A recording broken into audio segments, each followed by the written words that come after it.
Baiklah, Assalamualaikum warahmatullahi wabarakatuh. Terima kasih buat kesempatan yang telah diberikan kepada saya.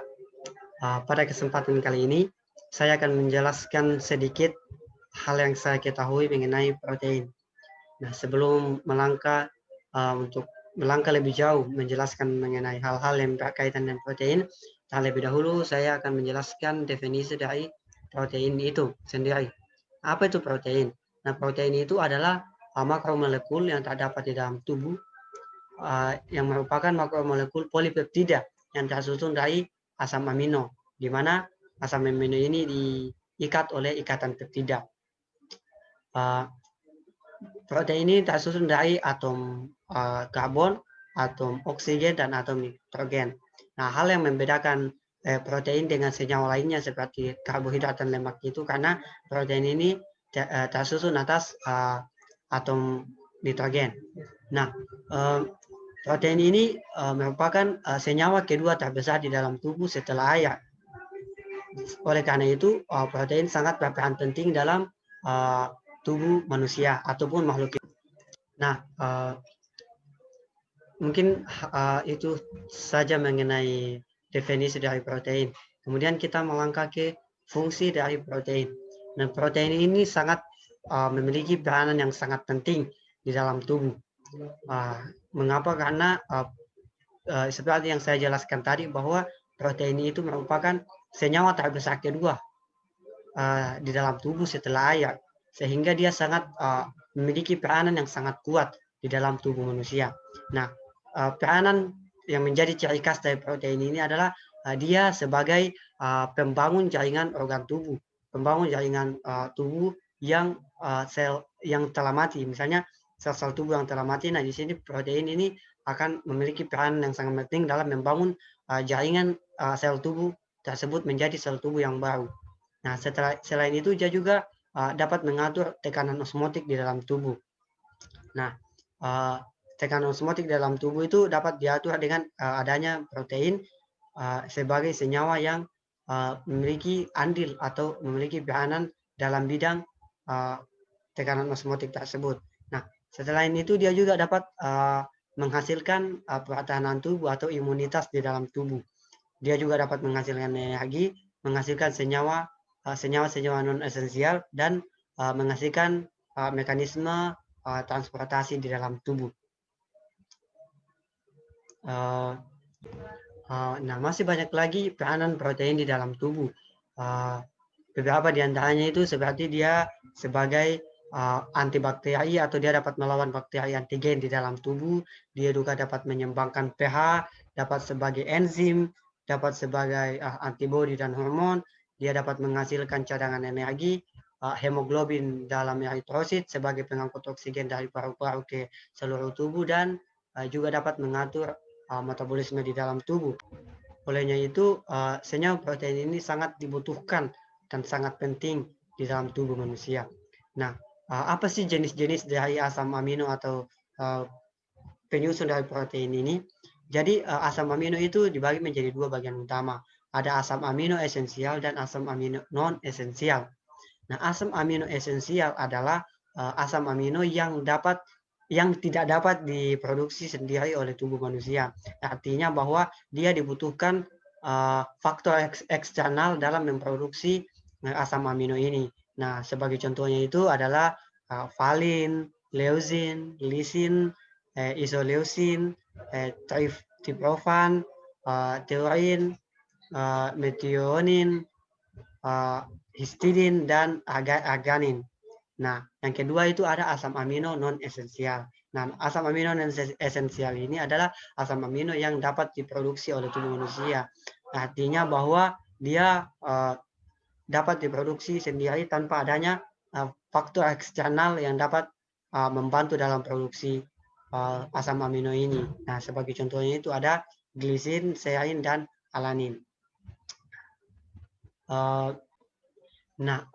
Jenis protein sendiri itu ada 3 jenis. Yang pertama ada protein lengkap, kemudian yang kedua ada protein setengah lengkap, dan yang ketiga ada protein tidak lengkap. Nah, apa sih yang membedakan ketiga jenis protein ini?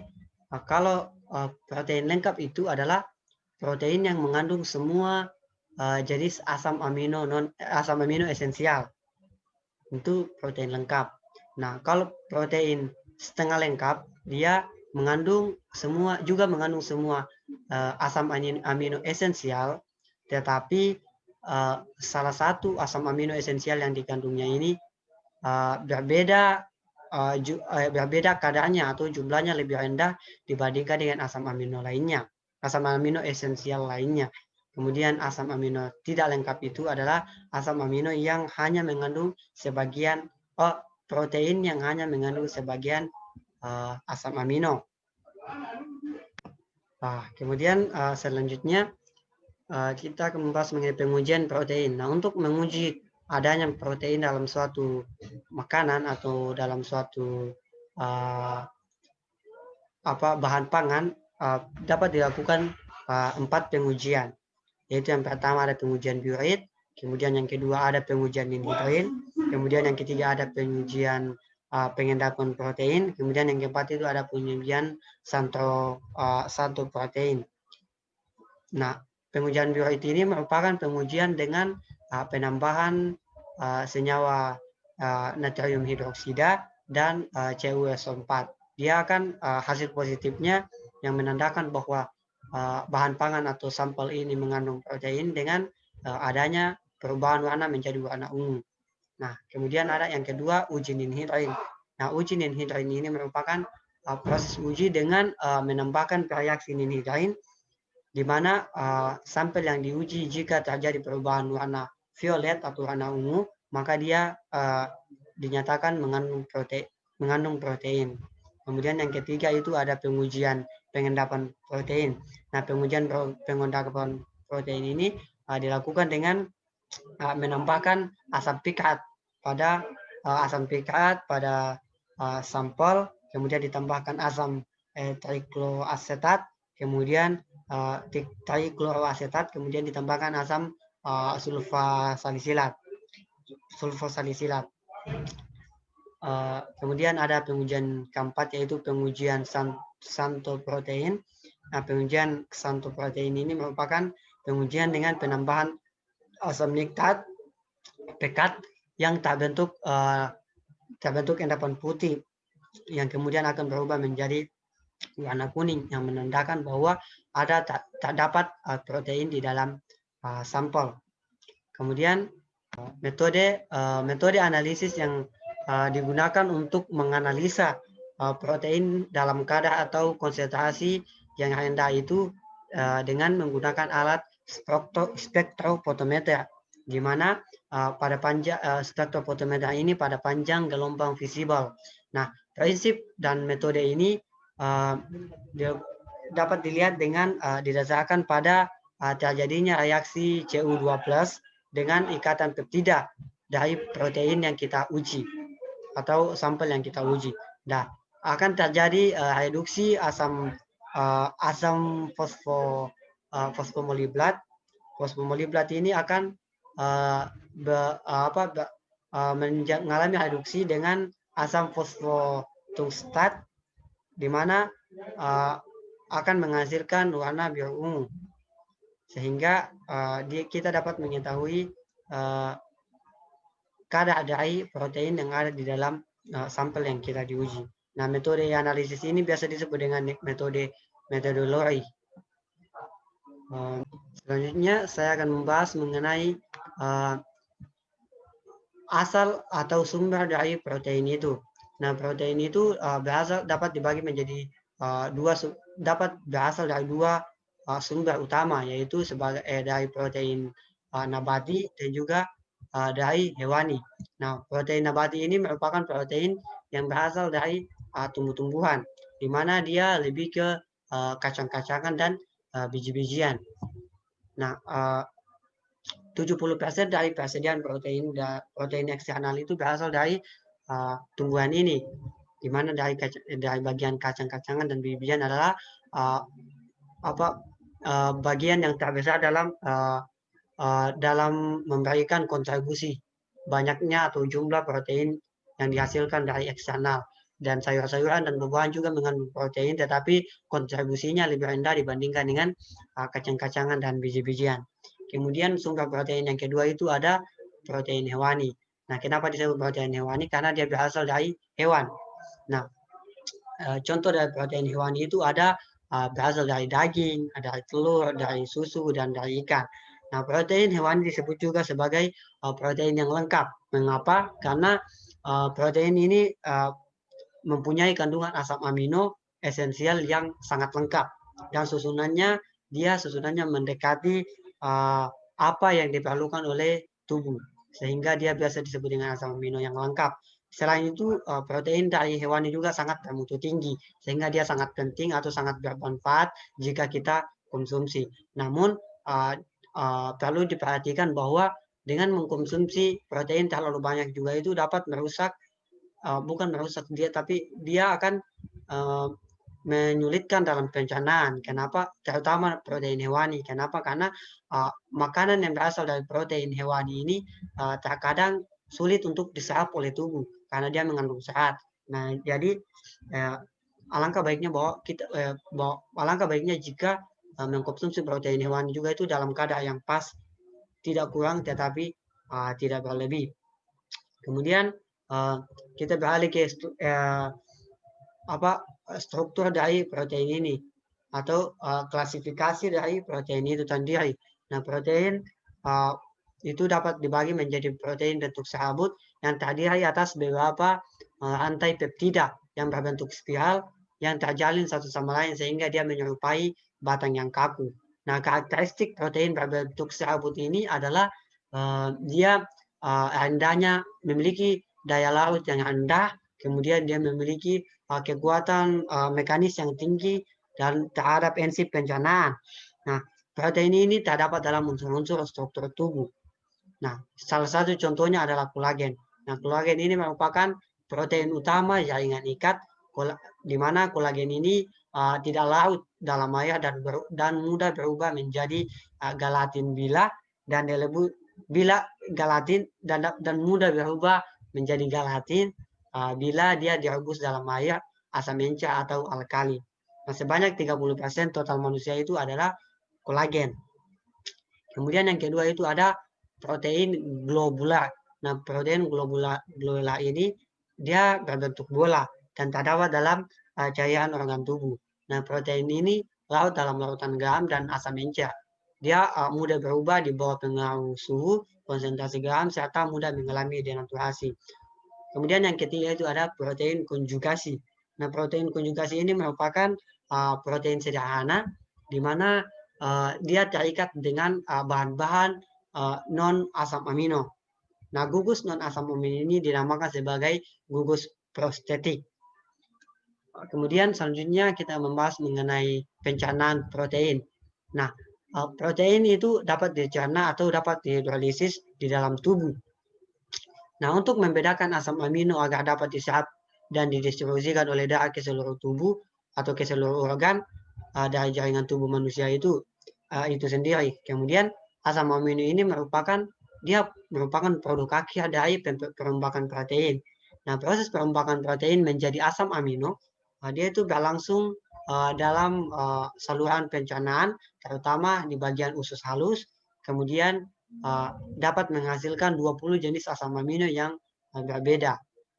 Kemudian protein yang berbentuk polipeptida atau polimer dari asam akan diubah menjadi peptida yang lebih sederhana. Kemudian dia akan dengan bantuan aminopeptidase, peptida ini akan diubah lagi menjadi asam amino. Nah, asam amino akan diserap oleh darah dan diangkut ke seluruh bagian tubuh. Nah, di dalam jaringan tubuh itu asam amino akan diubah menjadi protein, kembali menjadi protein dan selanjutnya akan disimpan sebagai cadangan dalam bentuk protein di dalam tubuh.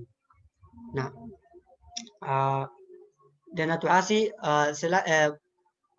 selain pembentukan protein juga terdapat denaturasi protein atau kerusakan pada protein. Nah, seperti kita ketahui bahwa denaturasi itu merupakan suatu perubahan struktur sekunder atau tersier dan kekuatannya terhadap molekul protein tanpa terjadinya pemicahan ikatan kovalen.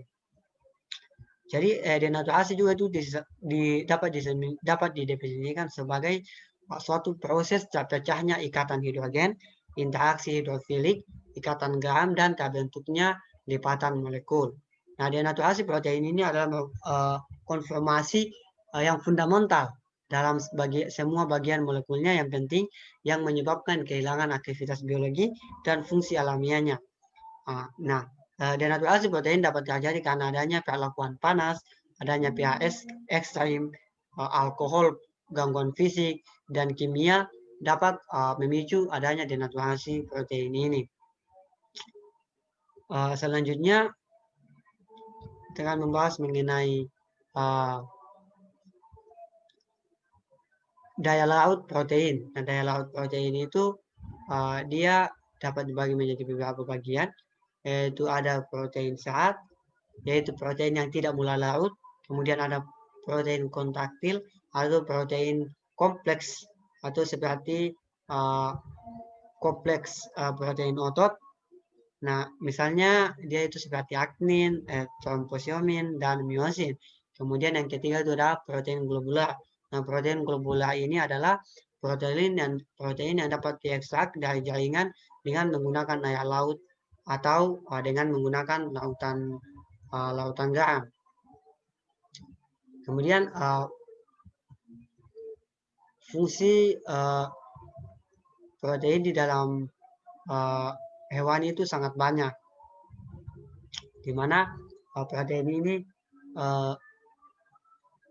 kita ketahui bersama bahwa dia itu dapat membangun sebagai satu pembangun sel di dalam tubuh. Jadi jika terjadi kerusakan, jika terjadi kerusakan jaringan tubuh, maka protein ini sangat berperan dan sangat dibutuhkan untuk mengubah atau membentuk kembali jaringan tubuh yang rusak menjadi jaringan tubuh yang baru. Karena pentingnya protein di dalam tubuh itu, maka jika kita kekurangan protein, maka tubuh ini akan cenderung mengalami sakit. Nah, beberapa penyakit yang dapat berkaitan dengan protein itu adalah salah satu contoh adalah diantaranya ada hipoproteinemia. Nah, hipoproteinemia ini merupakan kondisi di mana tingkat protein yang sangat rendah di dalam darah, sehingga dia akan menyebabkan penyakit seperti penyakit ginjal, penyakit hati, penyakit sosial, dan radang usus. Nah, gejala hipoproteinemia ini adalah dia akan mudah sakit dan mudah infeksi, dia kulitnya akan kering dan mudah mengelupas, kelelahan yang sangat ekstrem, kemudian rambut menipis, kering, dan rontok. Kemudian penyakit lainnya yang berkaitan dengan protein itu ada penyakit kwashiorkor. Nah, penyakit ini merupakan kondisi di mana tubuh kekurangan protein atau keluar dalam tubuh.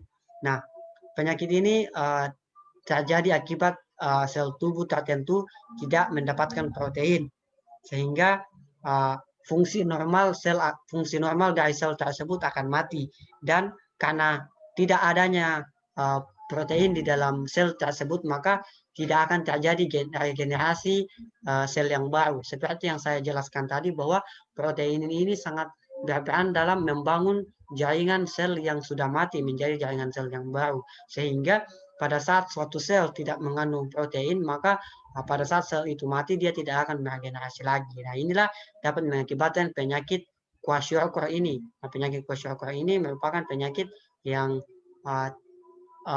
yang terjadi pada sel yang rusak. Nah, ini juga dapat memicu adanya kanker dan juga dapat memicu adanya tumor di dalam tubuh manusia. Nah, selanjutnya ada penyakit marasmus. Nah, penyakit marasmus ini sama dengan dua penyakit lainnya. Penyakit ini juga merupakan penyakit akibat kekurangan protein. Nah, dia akan mengalami kehilangan lemak dan otot tubuh, sehingga dia tidak akan mungkin untuk menjadi normal. Nah, ini biasa menyerang anak atau balita. Balita yang kekurangan protein ini, dia akan memiliki gejala, dia akan kehilangan lemak di dalam tubuh dan otot dalam tubuh, dan tidak akan bisa beregenerasi karena proteinnya tidak ada atau dia akan kekurangan protein. Nah, gejala utamanya itu adalah dia akan memiliki tulang pipi yang lebih timbul di permukaan kulit. Kemudian kulitnya juga akan mengendur dan matanya akan cekung, menjadi cekung. Jadi mungkin sebagian itu sedikit yang saya jelaskan mengenai protein, dan ketidakjelasannya mohon dimaafkan.